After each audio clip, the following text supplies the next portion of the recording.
तैयार है ये स्टार्ट। प्रथमतः याचियों के विद्वान काउंसिल ने यह स्वीकार किया है कि चूंकि याचियों ने प्रत्यर्थी संख्या 6 की असद्भावना उपदर्शित करने वाला कोई शपथ पत्र फाइल नहीं किया है, इसलिए वे इस मुद्दे पर बल नहीं दे रहे हैं विराम।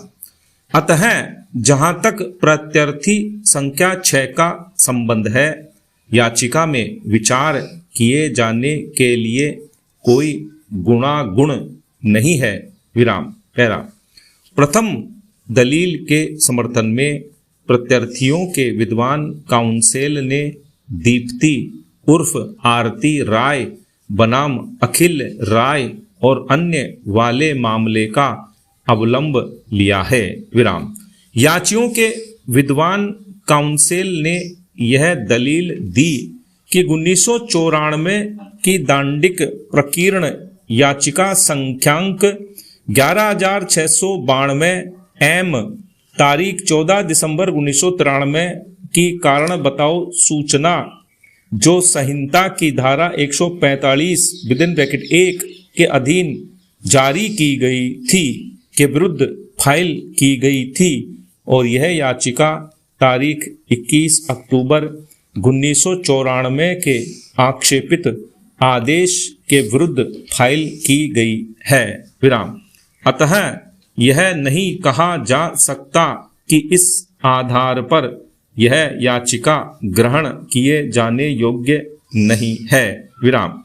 जहां तक प्रथम आक्षेप का संबंध है, उन्होंने राज कपूर और अन्य बनाम राज्य दिल्ली प्रशासन और अन्य वाले मामले का अवलंब लेते हुए यह दलील दी कि संहिता की धारा 482 के अधीन उच्च न्यायालय की अंतर्निहित शक्ति निरसित नहीं हो जाती यदि संहिता की धारा 397 के अधीन पुनरीक्षण शक्ति अति व्याप्त होती है विराम। पैरा मेरे सुविचारित मतानुसार दोनों ही बिंदुओं पर प्राथमिक आक्षेप स्वीकार किए जाने योग्य नहीं है विराम। 1994 की प्रथम दांडिक प्रकीर्ण संख्यांक 11692 एम संहिता की धारा 145(1) के अधीन तारीख 14 दिसंबर 1993 को पारित प्राथमिक आदेश को आक्षेपित करते हुए फाइल की गई थी, जिसके द्वारा दोनों पक्षकारों को कारण बताओ सूचना जारी करते हुए उनसे अपने अपने जवाब दाखिल करने की ईप्सा की गई थी विराम। किंतु यह याचिका तारीख 21 अक्टूबर 1994 के आदेश को, जिसके द्वारा विवादित भूमि का कब्जा लेने के लिए रिसीवर नियुक्त किया गया है, आक्षेपित करते हुए संहिता की धारा 482 के अधीन फाइल की गई है विराम। जहां तक प्रथम प्राथमिक आक्षेप का संबंध है, राज कपूर वाले मामले में उच्चतम न्यायालय ने इस प्रकार अभी निर्धारित किया था। पैरा धारा 482 के अधीन उच्च न्यायालय की अंतर्निहित शक्ति ऐसी दशा में निरसित नहीं हो जाती जिसमें कि धारा 397 के अधीन पुनरीक्षणीय शक्ति अति व्याप्ति करती है विराम। संहिता में ऐसी कोई बात नहीं है और न ही धारा 397 धारा 482 की भाषा द्वारा अनेक निबंधनों में परिरक्षित अंतर्निहित शक्ति के प्रसार को प्रभावित करती है विराम। इसी प्रकार जब कोई विनिर्दिष्ट उपबंध बना दिया जाता है तो आबद्ध कर परिस्थितियों के सिवाय अंतर्निहित शक्ति का आश्रय लेना उचित नहीं है। विराम।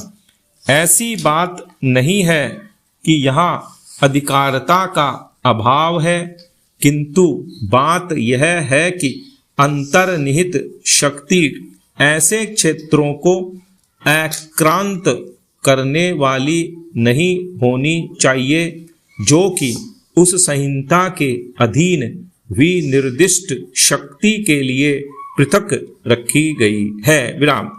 अंतर्निहित शक्ति के प्रयोग पर पूर्ण वर्जन नहीं है। जहां न्यायालय की प्रक्रिया का दुरुपयोग अथवा अन्य असाधारण स्थिति न्यायालय की अधिकारिता को उत्तेजित ब्रैकेट में आकर्षित करती है। विराम। परिसीमा आत्मनिर्बंधित है, न कि उससे कुछ अधिक। विराम। पैरा। दीप्ति उर्फ आरती राय वाले मामले में उच्चतम न्यायालय ने यह आज्ञा दी थी कि जब सेशन न्यायालय द्वारा प्रथम पुनरीक्षण आवेदन खारिज कर दिया गया हो तो उच्च न्यायालय के समक्ष द्वितीय पुनरीक्षण ग्रहण किए जाने योग्य नहीं था। विराम। संहिता की धारा 482 के अधीन अंतर्निहित शक्तियों का ऐसी शक्तियों के प्रयोग के लिए उपयोग नहीं किया जा सकता जो संहिता द्वारा अभिव्यक्त रूप से वर्जित है। विराम। वर्तमान मामले में संहिता की धारा 482 के अधीन याचिका के सार को देखते हुए यह द्वितीय पुनरीक्षण नहीं है। विराम। याचियों ने इस आधार पर इस न्यायालय के समक्ष समावेदन किया है कि संहिता की धारा 145/146 के अधीन कार्यवाहियों को जारी रखना न्यायालय की प्रक्रिया के दुरुपयोग के सिवाय कुछ नहीं है और इसलिए इन्हें अभिखंडित किया जाना चाहिए। विराम। अतः मेरे मतानुसार यह याचिका ग्रहण किए जाने योग्य है। विराम। पैरा।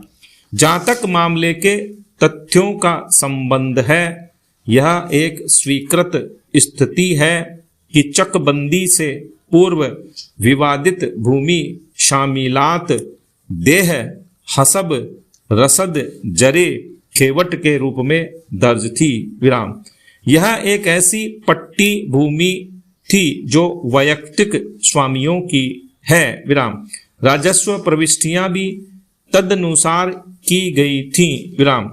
जब चकबंदी प्राधिकारियों ने स्कीम तैयार की थी तो यह स्पष्ट रूप से उल्लेख किया गया था कि विवादित भूमि शरत वाजिब उल अर्ज के अनुसार स्वामियों की है और उनके कब्जे में है और ग्राम नसराली के अधिकारधारकों के बीच वितरित किए जाने योग्य है। विराम। अतः इस पर अभिलेख निदेशक ने अधिनियम के अधीन निदेशक की शक्तियों का प्रयोग करते हुए अपने तारीख 12 जून 1992 के आदेश द्वारा याचिका स्वीकार करते हुए स्कीम को संशोधित किया। विराम। उसने यह आदेश दिया कि विवादित भूमि जो शामिलाती प्रयोजनों के लिए दर्शित की गई थी अधिनियम में संलग्न परिशिष्ट के अनुसार अनारक्षित की जाए और चकबंदी अधिकारी को ग्राम पंचायत के नाम में प्रविष्ट भूमि को अधिकार धारकों को उनके अंश विनिर्दिष्ट करते हुए पुनः वितरित करने का निर्देश दिया गया। विराम। उसे यह भी सुनिश्चित करने का निर्देश दिया गया था कि क्या अधिनियम के परिशिष्ट के अनुसार भूमि का कोई भूखंड गांव के शामिलाती प्रयोजन के लिए अपेक्षित है। विराम।